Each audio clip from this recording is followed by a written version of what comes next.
कर्जमाफीची घोषणा होण्याची शक्यता आहे का, काय सांगा? कर्जमाफीच्या घोषणेसंदर्भात अगोदरच निर्णय झालेला आहे. ती कधी करायची हे देखील शासनाने ठरवलेलं आहे आणि त्याचा डेटा कलेक्ट झाला पाहिजे यासाठी ही कार्यवाही सुरू आहे. सर, नवी मुंबईतील सर्व भूखंड बिल्डरांच्या घशात घालण्याचा डाव मंत्रिपद काय चाटायचं आहे का, असा म्हणत गणेश नाईकांनी पुन्हा एकदा उपमुख्यमंत्री एकनाथ शिंदे यांच्यावर निशाणा साधलेला आहे. मी आता याच्यावर का बोलत नाही, कारण माझ्या बाजूला एका बाजूला पोलीस अधीक्षक आहेत, एका बाजूला CISFचे अधिकारी आहेत, सगळे प्रशासकीय अधिकारी आहेत.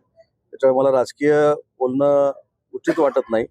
पण मला थोड्या वेळानं संध्याकाळी रत्नागिरीत आल्यानंतर हा प्रश्न जर विचारला त्याचं मी चांगल्या पद्धतीनं उत्तर देऊ शकतो, ज्यांनी कोणी म्हटले त्यांना. साहेब, मगाशी तुम्ही एक वाक्य बोललात की कर्जमाफीची घोषणा होण्याची शक्यता आहे का, काय सांगा? कर्जमाफीच्या घोषणेसंदर्भात अगोदरच निर्णय झालेला आहे. ती कधी करायची हे देखील शासनाने ठरवलेलं आहे आणि त्याचा डेटा कलेक्ट झाला पाहिजे यासाठी ही कार्यवाही सुरू आहे. सर, नवी मुंबईतील सर्व भूखंड बिल्डरांच्या घशात घालण्याचा डाव मंत्रिपद काय चाटायचं आहे का, असा म्हणत गणेश नाईकांनी पुन्हा एकदा उपमुख्यमंत्री एकनाथ शिंदे यांच्यावर निशाणा साधलेला आहे. मी आता याच्यावर का बोलत नाही, कारण माझ्या बाजूला एका बाजूला पोलीस अधीक्षक आहेत, एका बाजूला CISFचे अधिकारी आहेत, सगळे प्रशासकीय अधिकारी आहेत.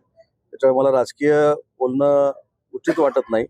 पण मला थोड्या वेळानं संध्याकाळी रत्नागिरीत आल्यानंतर हा प्रश्न जर विचारला त्याचं मी चांगल्या पद्धतीनं उत्तर देऊ शकतो, ज्यांनी कोणी म्हटले त्यांना. साहेब, मगाशी तुम्ही एक वाक्य बोललात की